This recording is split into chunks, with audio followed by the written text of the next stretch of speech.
Hello everyone, मैं sir Manish Shahn. मैं आपका स्वागत करता हूं हमारे इस यूट्यूब चैनल में जिसका नाम है SA कोचिंग इंस्टीट्यूट। सर आज हम लोग क्या कर रहे हैं, हम लोग पार्ट नंबर 1 करेंगे admission of a new partner का। ठीक है, इससे पहले सर मैं आपको जो आपका चैप्टर नंबर 1 है बुक में, फंडामेंटल ऑफ पार्टनरशिप या फिर पार्टनरशिप अकाउंट भी बोलते हैं, उसकी ऑलरेडी मैं सर सारी की सारी वीडियोज अब यूट्यूब में अपलोड कर चुका हूं। तो सर उसको देखिए, आप लोग इंजॉय कीजिए। और सर उसके रिगार्डिंग मैं आपको ऊपर आप आई बटन में देखेंगे और नीचे सर डिस्क्रिप्शन बॉक्स में भी लिंक प्रोवाइड कर दूंगा पूरी की पूरी प्लेलिस्ट का, जिससे आप आराम से उसको एक्सेस कर सके। ठीक है, तो सर अब हम क्या करने वाले हैं, हम करेंगे अब से admission of a new partner. इसके रिगार्डिंग में मैं आपको सारी की सारी इंफॉर्मेशन पूरा चैप्टर कवर करवाऊंगा। हर एक कॉन्सेप्ट सर हम लोग कवर करेंगे। उसके साथ सर अगर पॉसिबल हो पाएगा तो हम लोग सर कुछ क्वेश्चंस भी इसके साथ अटेम्प्ट कर लेंगे। ओके, अब सर इसमें हमें करना कैसे है, मैं आपको एक दो हमारा जो करिकुलम रहने वाला है मैं उसके बारे में थोड़ी सी आपको बात बता देता हूं। मैं आपको admission of a new partner में सर गुडविल की वैल्यूएशन, गुडविल के रिगार्डिंग, उसके अलावा न्यू प्रॉफिट शेयरिंग रेशियो और सर साथ में एडमिशन ऑफ अ पार्टनर को सर साथ ही कवर करवाने वाला हूं। ठीक है, इसका एडवांटेज क्या होता है, नॉर्मली आपकी बुक्स में आपने देखा होगा गुडविल का चैप्टर अलग है, न्यू प्रॉफिट शेयरिंग रेशियो का चैप्टर जो है वो अलग है और फिर जाके सर एडमिशन है। लेकिन सर मैं एडमिशन के अंडर ही ये सारी की सारी चीजें कवर करवा दूंगा, छूटेगा कुछ भी नहीं, सिलेबस पूरा का पूरा कवर हो जाएगा इसमें। इसका एक एडवांटेज ये बन जाता है सर कि हम लोगों को एक चेन सी बन जाती है और सर हमारे लिए इजीली हो जाता है समझना उसको, क्योंकि एक सर मैं कहानी के तौर पे आपको सारी की सारी चीजें इसमें समझा दूंगा। तो चलिए sir, without any much delay let's roll the intro and start the video.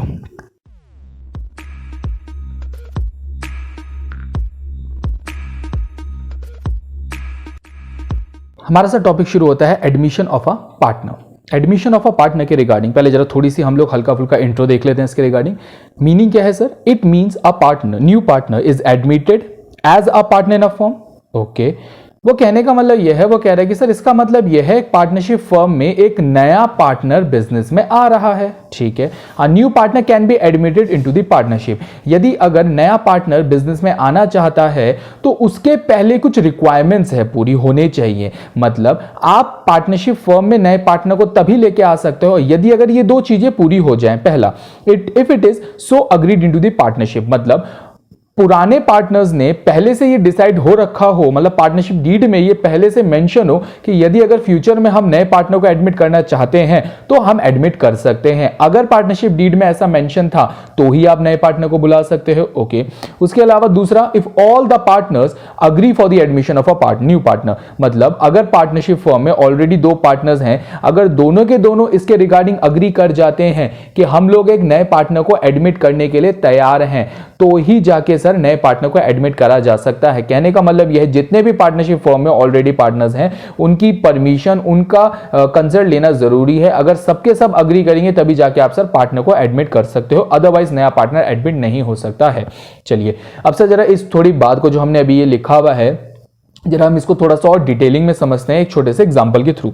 ठीक है, जैसे हमने क्या कहा सर, दो पार्टनर्स हैं ए एंड बी। ए और बी सर पार्टनर्स हैं, थोड़ा विजुलाइज करते चलिएगा मेरे साथ। ए और बी सर दो पार्टनर्स हैं, बिजनेस करते हैं सर अपना, और 10 साल से सर बिजनेस अपना वो कर रहे हैं। बहुत अच्छा बिजनेस चल रहा है सर और बहुत ज्यादा पैसा अच्छे खासे वो लोग अर्न कर रहे हैं। ठीक है, 10 साल से सर रेगुलरली उनका कंटिन्यूसली सर बिजनेस चल रहा है।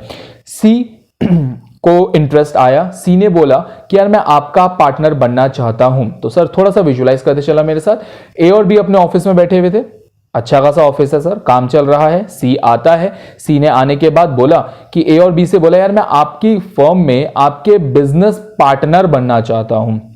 ओके, ए और बी ने कहा पहले कि चलो हम इसे बनाए या ना बनाए, उन्होंने आपस में डिसाइड करा, उन दोनों ने कहा चलो ठीक है बना लेते हैं। अभी मैं आपको इसके रीजंस बता दूंगा, कुछ कारण बताऊंगा क्यों ए और बी अग्री कर जाते हैं नए पार्टनर को एडमिट करने के लिए, अभी बात करेंगे उसके बारे में।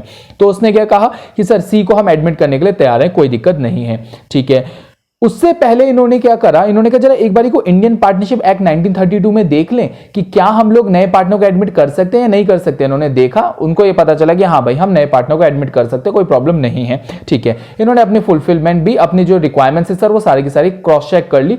फाइनली उन्होंने ये कहा कि हाँ भाई सी तू बिजनेस में आ सकता है, हमारा पार्टनर बन सकता है, बट अगर तू हमारा बिजनेस पार्टनर बनना चाहता है तो कुछ पैसा लेके आना पड़ेगा। उसने कहा अच्छा पैसा लेके आना पड़ेगा, बिल्कुल पैसा तो लेके आना ही पड़ता है अगर पार्टनर बनना है तो, लेकिन तुझे पैसा जो है दो फॉर्म में लेके आना पड़ेगा। एक को उसने बोला कैपिटल और दूसरे को उसने बोला गुडविल। ओके तो सी ने ए और बी से एक छोटा सा सवाल पूछा, वो ये कि आप मुझे बताओ, आप कह रहे हो कि पैसा लेके आना है, तो मैं कैपिटल के फॉर्म में पैसा क्यों लेके आऊं? तो ए और बी ने उसे ये बोला कि भाई देख, जब भी कोई भी नया बिजनेस को स्टार्ट करता है, अगर तू भाई अपना भी बिजनेस स्टार्ट कर रहा होता तो वहां पे भी तो कुछ ना कुछ पैसे इन्वेस्ट करता, कुछ ना कुछ कैपिटल कंट्रीब्यूट करता, तो हमारे बिजनेस में क्यों नहीं? अगर तू हमारा पार्टनर बनना चाहता है तो तुझे कुछ पैसा लेके आना पड़ेगा एज अ कैपिटल। उसने कहा भाई बिल्कुल, मैं आपकी बात से अग्री करता हूं, मैं मान गया। क्योंकि अगर मैं आपको डेफिनेशन कैपिटल की बोलूं, कैपिटल की डेफिनेशन क्या होती है? Cash invested in a business, जो भी आप पैसा बिजनेस में इन्वेस्ट कर रहे हो। ठीक है, ए और बी की बात सी मान गया। अब सी ने एक और पूछा, गुडविल का पैसा क्यों? गुडविल क्या है और गुडविल का पैसा क्यों? ए और बी ने फिर उससे एक और चीज कही, यार देखिए बिजनेस जो है ये हम लोग 10 साल से कर रहे हैं। अच्छा, 10 साल से बिजनेस करने का क्या मतलब है? हमारी रेपुटेशन बहुत अच्छी हो रखी है मार्केट में, सब हमें जानते हैं। कहने का मतलब यह है कि ये गुडविल हमारे लिए बहुत इंपॉर्टेंट फैक्टर प्ले करती है अगर हम लोग ज्यादा प्रॉफिट कमाना चाहते हैं। उसके बारे में भी डिस्कशन करेंगे। तो हम अगर जब 10 साल से बिजनेस कर रहे हैं, ये बिजनेस पूरा हमने खड़ा करा है, तो तू हमारी गुडविल का या हमारी रेपुटेशन का फायदा तू भी उठाएगा? उसने कहा हाँ सर बिल्कुल उठाऊंगा, क्योंकि प्रॉफिट तो हमारी गुडविल की वजह से भी हम लोग अर्न करते हैं। तो वही कहना चाह रहे कि जब तो हमारी गुडविल का, हमारी रेपुटेशन का फायदा उठाएगा तो तुझे इसके लिए भी कुछ पैसा लेके आना पड़ेगा। ठीक है, तो सी इस चीज के लिए मान जाता है। सी ने कहा कि ठीक है भाई, मैं अगर आपका पार्टनर बनना चाहता हूं, इसका मतलब है मुझे कुछ पैसा कैपिटल का लाना पड़ेगा और कुछ पैसे गुडविल के लाने पड़ेंगे। ठीक है, अब सवाल यह आता है कि सर कैपिटल तो चलो ठीक है, कैपिटल के बारे में तो हम बात करेंगे आराम से। पहला सवाल हमारे सामने ये आ जाता है कि सर गुडविल का पैसा क्यों लाया जाता है, वो हमने देख लिया। अब हमें देखना है कि सर ये अमाउंट कैसे डिसाइड करा जाएगा। इसके पहले हम जरा छोटी सी एक बात ये करेंगे कि ए और बी अग्री क्यों करेंगे, मतलब ए और बी को ऐसा क्यों लगता है कि अब हमें एक नए पार्टनर की जरूरत है। क्या नए पार्टनर के आने की वजह से ए और बी को कुछ फायदे भी होते हैं या सिर्फ नुकसान होते हैं? तो हम उसके बारे में डिस्कशन करते हैं। चलिए, तो हम ये कह रहे थे कि सर क्या नए पार्टनर के आने की वजह से ए और बी को कुछ फायदा होगा? ए और बी ने सोचा और ए और बी ने बोला हाँ सर, इसके आने से फायदा है। पहला फायदा क्या है? Distribution of losses and risk और रिस्क डिवीजन। ओके, उसने हमें ये बोला कि सर देखो, नए पार्टनर के आने की वजह से हमारा प्रॉफिट तो ठीक है बटेगा, लेकिन अगर हमें सपोज लॉस हुआ तो वो भी तो डिस्ट्रीब्यूट होगा। पहले अगर सपोज मैं कहता हूं 30,000 रुपए का लॉस होता था, अगर हुआ कभी पार्टनरशिप फर्म को, तो 15,000 रुपए ए के सर पे होता था और 15,000 रुपए बी के सर पे होता था। ठीक है, लेकिन सी के आने की वजह से क्या हो जाएगा सर? अब 10,000 ए के सर पे, 10,000 बी के सर पे और 10,000 रुपए सी के सर पे। कहने का मतलब यह है कि सर वो जो लॉस था अब वो डिस्ट्रीब्यूट होने लग गया, सिर्फ और सिर्फ एक पार्टनर के ऊपर या सिर्फ दो पार्टनर्स के ऊपर बर्डन नहीं पड़ रहा है, अब सर वो डिवीजन होने लग गया। दूसरे शब्दों में बोले तो सर रिस्क का डिवीजन हो गया। ओके, उसके अलावा सर हम दूसरा पॉइंट देखें इसके आने का फायदा, टेक्निकल स्किल। ओके, अच्छा टेक्निकल स्किल का क्या मतलब होता है? देखिए, हम इसको छोटे से एग्जांपल के थ्रू समझ लेते हैं। अगर हमारा वही पॉइंट है कि सर ए और बी हमारे दो पार्टनर हैं, they agree to admit C as a new partner. उन्होंने कहा कि सर हम लोग सी को नया पार्टनर अग्री करने के लिए तैयार हैं। अब पता है सी क्या है? सी के लिए हम ये कह लेते हैं, सी हमारा एक आईटी प्रोफेशनल है।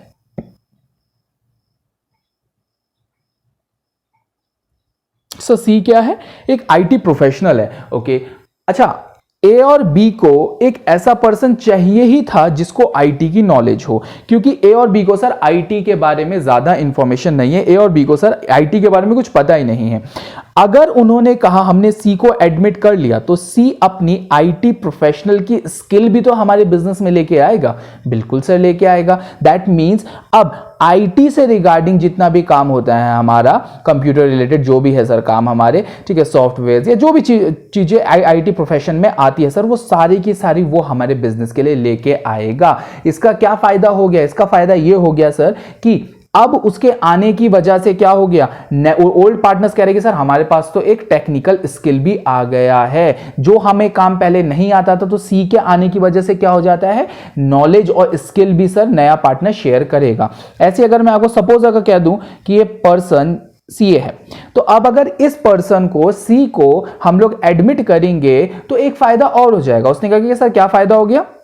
वो ये फायदा हो जाएगा कि सर अब ये पर्सन क्या करेगा, सी जो नया पार्टनर आ रहा है सर, ये इनकम टैक्स की रिटर्न हमारे लिए फाइल कर दिया करेगा, ओके सर, जीएसटी की रिटर्न फाइल कर दिया करेगा, ओके सर, अपनी अकाउंटिंग की स्किल या अकाउंटिंग की नॉलेज हमारे बिजनेस में लेके आएगा। तो सिंपल सा पॉइंट ये आ जाता है, नए पार्टनर के आने की वजह से सर वो अपनी टेक्निकल, अगर उसके पास कोई टेक्निकल स्किल है तो सर वो अपना टेक्निकल स्किल भी साथ में लेके आएगा, जिसकी वजह से सर पार्टनरशिप फर्म के लिए काफी ज्यादा बेनिफिट हो सकता है और पार्टनरशिप फर्म सर अच्छे से ग्रो कर पाएगी। ठीक है, तीसरा जो बहुत इंपॉर्टेंट पॉइंट है वो क्या है, फाइनेंस। सर नया पार्टनर जब भी आएगा तो कुछ पैसा भी तो लेके आएगा। अभी हमने देखा कि नया पार्टनर को कैपिटल के फॉर्म में पैसा लेके आना पड़ता है, तो दैट मींस जब भी नया पार्टनर आएगा कुछ फाइनेंस लेके आएगा तो बिजनेस में, पार्टनरशिप फर्म में सर पैसे का ग्रोथ बढ़ेगा, पार्टनरशिप फर्म में सर पैसा आएगा, जो ऑब्वियसली बात है सर पार्टनरशिप फर्म के आगे के लिए, ग्रोथ के लिए बहुत ज्यादा इंपॉर्टेंट रहने वाला है। तो ये कुछ हमारे पॉइंट्स, ऐसे तो बहुत सारे पॉइंट्स होते हैं लेकिन मैंने फिलहाल अभी 3 पॉइंट्स को पॉइंट आउट करा है क्योंकि हमारे टॉपिक से रिलेटेड सर इन तीनों पॉइंट्स में हमारी जरूरत पड़ेगी। इसी वजह से वो उन्होंने क्या कहा कि ए और बी अग्री कर जाते हैं, हम लोग सी को एडमिट कर लेंगे। लेकिन फिर वहीं एक पॉइंट आ जाता है हमारा कि सर सी एडमिट होगा, तो हमने कहा कि वो 2 फॉर्म में पैसे लेके आएगा, एक उसने कहा कि सर मैं कैपिटल लेके आऊंगा और एक गुडविल का पैसा लेके आएगा। तो चलिए सर, अब हम लोगों को क्या डिसाइड करना है, हमें ये देखना है, कैपिटल के बारे में तो हम बाद में बात करेंगे, हमें ये देखना है गुडविल। अच्छा, अब गुडविल का पैसा तो वो लेके आएगा, सवाल आ जाता है सर हमारे सामने कितना पैसा लेके आएगा। ए और बी, फिर से एक बार को थोड़ी सी बात को विजुलाइज करते हैं। ए और बी सर अपने ऑफिस में बैठे हुए थे, उन्होंने सी आया, सी से ये बोला कि भाई तू बिजनेस पार्टनर बनना चाहता है हमारा, बन जा, लेकिन तुझे इतना पैसा कैपिटल का लाना पड़ेगा, ठीक है, और इतना पैसा गुडविल का लाना पड़ेगा। तो वो जो इतना है, सपोज उन्होंने बोला कि 5 लाख रुपए गुडविल का लेके आना पड़ेगा, तो सवाल हमारे सामने आ जाता है कि सर ये 5 लाख रुपए उन दोनों ने कैसे डिसाइड करा है। क्या उन्होंने कोई ऐसी रैंडम फिगर बता दिया है कि लो भाई इस बेसिस, मतलब ये 10 लाख रुपए या 20 लाख रुपए लेके आ जाना या 5 लाख रुपए लेके आ जाना, ऐसा तो कोई रैंडम फिगर तो नहीं होगा। तो क्या सर इसको वैल्यू करने के लिए हमें कुछ कैलकुलेशन करनी पड़ेगी? जी हां, हमें अब ये समझना है कि वो पर्सन गुडविल लेके आ रहा है, हम बिल्कुल अग्री कर गए हैं कि नया पार्टनर को गुडविल लेके आई जाएगी।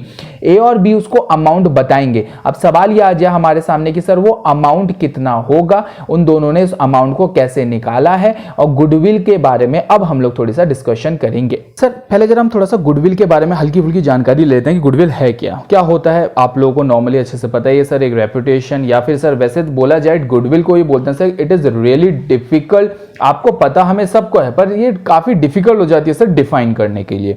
ठीक है, मैं अभी सर सारी चीजें इसका एग्जांपल के थ्रू समझा दूंगा। अगर हम जनरल बात करें तो सर गुडविल एक क्या होता है, एक इंटेंजिबल असेट है। ओके, इंटेंजिबल असेट का क्या मतलब हो जाता है सर, ऐसा एक असेट है जिसको आप देख नहीं सकते हो, जिसको आप छू नहीं सकते हो, बट बिलीव मी ये एक one of the important asset है, कि ऐसा असेट है सर जो बहुत बहुत बहुत ज्यादा इंपॉर्टेंट है। अभी मैं एक एग्जांपल के थ्रू इसको प्रूफ करूंगा बात को। ओके, दूसरी बात पे आते हैं sir, goodwill helps in earning the more profit than the normal profit, या फिर दूसरे शब्दों में यह बोला जा सकता है कि goodwill helps in earning the profit over and above the normal profit. मतलब एक नॉर्मल प्रॉफिट से ज्यादा प्रॉफिट अर्न करने में आपकी जो मदद करती है वो है गुडविल। मतलब अगर आपकी गुडविल अच्छी है तो आप जो और लोग नॉर्मल प्रॉफिट अर्न करेंगे, जो और लोग उसी सेम बिजनेस को करते हुए प्रॉफिट अर्न कर रहे होंगे, आपकी अगर गुडविल की वजह से आप क्या कर सकते हैं, उन लोगों से ज्यादा प्रॉफिट अर्न कर सकते हैं। अभी मैं इसके बारे में एग्जांपल के हम थ्रू बात करेंगे। ठीक है, पहले जरा हम अपने क्वेश्चन पे स्टिक हो जाते हैं। हमारा क्वेश्चन ये था कि सर अगर नया पार्टनर आ रहा है उसको गुडविल का अमाउंट बताया जाएगा तो कौन बताएगा? हमने कहा ओल्ड पार्टनर्स बताएंगे। ओल्ड पार्टनर्स कैसे बताएंगे, कैसे अमाउंट निकाला जाता है? अच्छा, अमाउंट निकालने से पहले मेरे लिए तो सबसे पहले जब मैं 12th में था मेरे सामने तो एक और सवाल ही आ जाता था कि गुडविल की वैल्यू को कैलकुलेट कैसे करा जा सकता है। मतलब अगर खुद सोचा जाए, एक इंटेंजिबल असेट, एक ऐसा असेट जिसको आप कह रहे कोई देख ही नहीं सकता, कोई हमने छुआ नहीं है, तो सर आप उसकी वैल्यू कैसे निकाल सकते हो? किस बेसिस पे उसकी वैल्यू कैलकुलेट करी जाती है? हमारे सामने एक छोटा सा सवाल आया कि सर उसकी वैल्यू का आप कैलकुलेट कर रहे हो, बिल्कुल ठीक है आप, लेकिन किस बेसिस पे उसकी वैल्यू को कैलकुलेट करोगे। तो ये सारे के सारे आंसर्स इसके कि इंटेंजिबल असेट है तो इतने इंपॉर्टेंट क्यों होता है, किस बेसिस पे हम लोग गुडविल की वैल्यू को निकालते हैं, ठीक है, ये नॉर्मल प्रॉफिट से ज्यादा प्रॉफिट अर्न करने में कैसे मदद करता है, इन सारे के सारे क्वेश्चन का सर आंसर मैं अभी आपको एक एग्जाम्पल के थ्रू समझ लेंगे हम लोग, आप लोग खुद ही आप लोग आंसर्स इसके निकालने लग जाएंगे। सर मैंने एग्जाम्पल लिया, एक है X, एक है Y, एक है Z और एक है T। ये चार के चार सर स्वीट शॉप्स हैं, बहुत सिंपल, चारों के चारों सर स्वीट शॉप्स हैं। ओके, एक एरिया में ही है ये, मतलब कहा जाए तो सर ये लगभग आसपास ही सारी की सारी स्वीट शॉप्स हैं। ओके, ये स्वीट शॉप सर, हर एक स्वीट शॉप लगभग 20,000 रुपीज का प्रॉफिट अर्न करती हैं हर महीने। सपोज X भी सर 20,000 का प्रॉफिट अर्न कर लेती है, Y भी कर लेती है, Z भी कर लेती है और T भी कर लेती है। चारों के चारों फॉर्म सर, चारों की चारों सॉरी स्वीट शॉप्स जो है सर ये 20,000 पर मंथ का प्रॉफिट अर्न कर लेती हैं। ठीक है, अच्छा खासा काम चल रहा था सर इनका इस एक पर्टिकुलर एरिया में। अचानक से सर इस एरिया में एंट्री होती है गुलाब की। गुलाब एक स्वीट शॉप है सर, काफी बड़ा ब्रांड है, तो उसकी एंट्री होती है। ठीक है, अब मेरा एक छोटा सा सवाल ही आ जाता है, एंट्री हो गई सर, काम अच्छा चल रहा है इसका भी, क्या ये भी 20,000 का ही प्रॉफिट अर्न करेगी जैसे और फर्म और स्वीट शॉप्स कर रही हैं, कि ज्यादा का करेंगी या कम का करेंगी? हमने कहा कि सर ये तो ज्यादा का प्रॉफिट अर्न करेगी। अगर मैं 50,000 का प्रॉफिट लिख दूं तो कोई बड़ी बात नहीं है इसके लिए। कैसे? क्योंकि सर गुलाब जो है एक बहुत बड़ा ब्रांड है, काफी बड़ा ब्रांड है, काफी पुराना ब्रांड है, तो ऑब्वियस सी बात है सर वो इन फर्म्स के कंपैरिजन में ज्यादा प्रॉफिट अर्न करेगी। ठीक है, तो ये जो इसने एक्स्ट्रा प्रॉफिट अर्न करा है, कितने रुपए का एक्स्ट्रा प्रॉफिट अर्न करा है इसने जो 30,000 रुपीज का एक्स्ट्रा प्रॉफिट अर्न करा है, ये इसने क्यों करा है? अपनी गुडविल की वजह से। इसकी सर गुडविल थी जिस वजह से इसने क्या करा है, ये एक्स्ट्रा अमाउंट का प्रॉफिट अर्न करा है। तो इसने ये जो सर 30,000 रुपीज अर्न करा है अपनी गुडविल की वजह से करा है, एक्स्ट्रा प्रॉफिट अर्न करा है। ठीक है, तो हमारा जो सवाल था, अगर हम लोगों को ध्यान है, अभी मैंने आपसे एक सवाल पूछा था अपने आप से ही, हमारा क्या था सवाल सर, कि आपने ये बोला कि गुडविल नए पार्टनर को बताया जाएगा कि भाई 5 लाख रुपए की गुडविल लेके आ जाना। किस बेसिस पे बताया जाएगा? हमने कहा सर किस बेसिस पे बताया जाता है? प्रॉफिट के बेसिस पे बताया जाता है। मतलब वो ये कहना चाह रहे हैं कि हम लोग जो हैं, हम लोग ज्यादा प्रॉफिट अर्न कर रहे हैं और फर्म्स के कंपैरिजन में। क्यों कर रहे हैं? या और जैसे इसमें एग्जांपल था हमारा, और स्वीट शॉप्स के कंपैरिजन में हम लोग कितने का प्रॉफिट अर्न कर रहे हैं? 50,000 का। तो 30,000 रुपीज की गुलाब की गुडविल हो चुकी है। वो अमाउंट उसको बता दिया जाएगा नए पार्टनर को। अगर कोई गुलाब का पार्टनर बनना चाहता होगा तो गुलाब का जो नया पार्टनर बनना चाहता है उसको बोला जाएगा कि भाई हाँ 30,000 रुपए तू गुडविल के लेके आ जा। क्यों लेके आ जा? क्योंकि यही तो एक ऐसी चीज है जिस वजह से हम लोग और फर्म्स या और स्वीट शॉप से बिल्कुल अलग हो जाते हैं। ठीक है, दूसरा हमारा एक सवाल हमारे सामने यह आया था कि ये कैसे नॉर्मल प्रॉफिट से ज्यादा प्रॉफिट अर्न करने में मदद करती है। ये 20,000 सर ये नॉर्मल प्रॉफिट था। ओके, गुडविल ने क्या मदद करी? गुलाब की गुडविल ने क्या मदद करी है? गुलाब को ज्यादा प्रॉफिट अर्न करने में नॉर्मल प्रॉफिट से। नॉर्मल प्रॉफिट 20,000 और गुलाब ने अर्न करा है सर 50,000 का। इसी बेसिस मैंने एक और लाइन लिखी थी, it helps in earning the profit over and above the normal profit. ठीक है, over and above the normal profit, normal profit से जो ज्यादा प्रॉफिट अर्न करा है दैट इज द गुडविल। अब एक बात बताइए आप मुझे कि इसके पास एक्स्ट्रा प्रॉफिट आया, गुलाब ने सर एक्स्ट्रा प्रॉफिट अर्न करा जो और लोग नहीं कर पा रहे थे। क्यों? क्योंकि सर उसकी गुडविल थी। अब गुडविल एक इंटेंजिबल एसेट है। जी हां, अब आप अगर इसकी इंपॉर्टेंस समझना चाहें तो देखिए कितनी बड़ी इंपॉर्टेंस है। अगर सर मैं कह रहा हूं कि अगर 1 लाख भी अर्न कर सकता था, कोई ऐसे कोई हमारे लिए शॉकिंग पॉइंट नहीं हो जाता कि अरे गुलाब ने 1 लाख रुपए का प्रॉफिट अर्न कर लेगा। हमने कहा नहीं। क्यों? क्योंकि सर उसकी ऑलरेडी गुडविल स्टैब्लिश्ड है, वो ऑलरेडी बहुत ज्यादा पुराना ब्रांड है। आई थिंक मुझे जितना ध्यान है शायद 90s समथिंग का काफी बहुत पुराना ब्रांड है ये।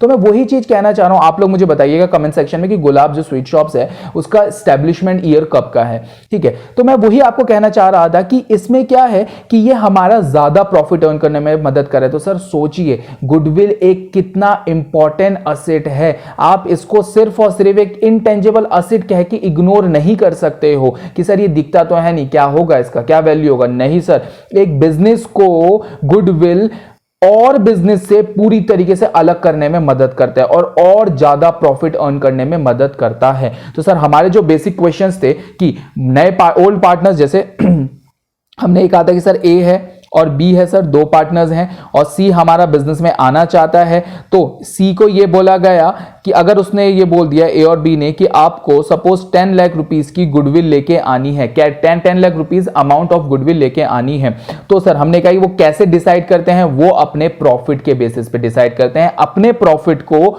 सिमिलर बिजनेस के प्रॉफिट के साथ कंपेयर करते हैं और देखते हैं कि सर हमारा प्रॉफिट कितना है और उनका कितना है, तो जितना एक्स्ट्रा होता है उसको बोल दिया जाता है कि सर ये हमने क्यों कमाया ज्यादा, गुडविल की वजह से कमाया, तो भाई तू गुडविल के इतने पैसे लेके आ जाइयो, ठीक है। पर हमारे सामने अभी भी एक छोटा सा सवाल एक और आ जाता है कि सर गुडविल को क्या कैलकुलेट करने के कोई मेथड्स भी होते हैं। ये तो हमने एक जनरल सा पॉइंट देख लिया कि सर नॉर्मली आप एक रफ आइडिया कैसे लेके आ सकते हो कि इतना प्रॉफिट होता है कि चल ठीक है तू इतने अमाउंट ऑफ गुडविल लेके आ जा, बट क्या एक एग्जैक्ट अमाउंट निकाला जा सकता है गुडविल का? मैंने कहा जी हां बिल्कुल। गुडविल को कैलकुलेट करने के लिए हमारे पास अराउंड 4 मेथड्स हैं सर। मैं चारों मेथड्स के बारे में अभी आपको डिटेलिंग करवाता हूं कि किन मेथड्स के थ्रू आप क्या कर सकते हैं, गुडविल की वैल्यू को कैलकुलेट कर सकते हैं। सर फिर हम देखते हैं हमारा वैल्यूएशन ऑफ द गुडविल। मैंने अभी आपको बताया, हमने अभी ये चीज देखी कि सर हमें गुडविल को कैलकुलेट कैसे करना है, क्या कुछ गुडविल के जो अमाउंट हमने निकालना है क्या उसका कोई स्पेसिफिक मेथड्स हैं?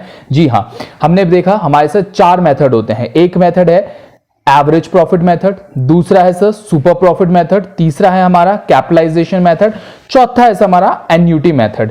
ओके, अच्छा 12th क्लास के लिए मैं आपको एक चीज बता देता हूं, एन्युटी मेथड सर आपके कोर्स में नहीं है, चाहे आप सीबीएसई के हो चाहे सर आप आईसीएसई बोर्ड के हो, दोनों बोर्ड्स में सर एन्युटी मेथड आपके कोर्स में नहीं है। तो सर लिखवाया क्यों? एक्स्ट्रा नॉलेज के लिए यार, कुछ बुरा थोड़ी ना है, एक्स्ट्रा सुनने को मिल जाएगा। किसी को बोलोगे कि sir there are 4 methods of goodwill valuation, पहला profit, average profit, super profit, capitalisation और एक एन्युटी मेथड भी होता है, ठीक है। ये होता है सर हमारा प्रेजेंट वैल्यू वगैरह के थ्रू निकलता है। इसके लिए सर हमें नॉर्मली टेबल मिलता है, तो उन्होंने क्या कर दिया सर, इस मेथड को ही हटा दिया। बट फ्यूचर में आपके ग्रेजुएशन, पोस्ट ग्रेजुएशन या फिर अगर आपको फाइनेंस रिलेटेड कोर्स करते हैं, सीए, सीएमए, सीएस, तो उसमें आपको सर ये मेथड आपको मिल सकता है। तो इसलिए मैंने सर लिखवा दिया नाम, आपको एटलीस्ट ब्लैंक ना हो, आप फ्यूचर में आपको पता हो कि एटलीस्ट एक मेथड और होता है। चलिए, तो 3 मेथड्स हैं सर हमारे, हमें इन 3 मेथड्स पे मेन फोकस करना है। अच्छा, इन सारे मेथड्स में, इस वाले के बारे में तो हम बात नहीं करेंगे, पर इन तीनों मेथड्स में अभी हम जब करेंगे करके तो आप एक चीज कॉमन देखेंगे, प्रॉफिट और कैपिटलाइजेशन मेथड में भी प्रॉफिट आता है, क्योंकि कैपिटलाइजेशन मेथड को हम लोग एवरेज प्रॉफिट और सुपर प्रॉफिट के थ्रू ही कैलकुलेट करते हैं। तो मैं ये कहना चाह रहा हूं, हमारा जो क्वेश्चन था basis for calculating the goodwill, आप किस बेसिस पे क्या गुडविल को कैलकुलेट करते हो, दैट इज द प्रॉफिट। तो सर इसी वजह से हमारा कैलकुलेट करने के जो मेथड्स हैं वो भी सर हमारे तीनों के तीनों, ये चारों के चारों मेथड्स हैं सर, ये भी प्रॉफिट के आसपास ही हमारे चलते रहेंगे। चलिए, सबसे पहला मेथड है सर हमारा average profit method. Average profit method हमने कहा 2 तरीके से कैलकुलेट होता है, 2 तरीके हैं सर इसको कैलकुलेट करने। एक है हमारा simple average profit, simple average method, और दूसरा है हमारा वेटेड एवरेज मेथड, ठीक है। हम लोग आराम से इसको देखेंगे। दूसरा है सर हमारा सुपर प्रॉफिट मेथड, और तीसरा है सर हमारा कैपिटलाइजेशन मेथड। ये भी हमारा 2 तरीके से कैलकुलेट करा जाएगा, मैं उसी टाइम पे आपको इसकी डिवीजन या अच्छे से समझाऊंगा जब हम लोग ये टॉपिक करेंगे, ठीक है। हमें सबसे पहले समझना है sir average profit method. Okay, average profit method में हम लोग सबसे पहले बात करेंगे हमारा सिंपल एवरेज प्रॉफिट मेथड के बारे में। चलिए, तो हमारा आता है सबसे पहले इसमें average profit method. Average profit method में मैंने बोला कि हमें सिंपल एवरेज प्रॉफिट मेथड के थ्रू हमें समझना है। ओके, अगर मैं आपको इसके फॉर्मूले की बात करूं तो सर हमारा इसका सिंपल सा फॉर्मूला होता है ये वाला। फॉर्मूला क्या है गुडविल को कैलकुलेट करने का? Goodwill is equal to average profit into number of year purchase, ठीक है। एवरेज प्रॉफिट आप लोगों ने सब बचपन से करते आ रहे हैं।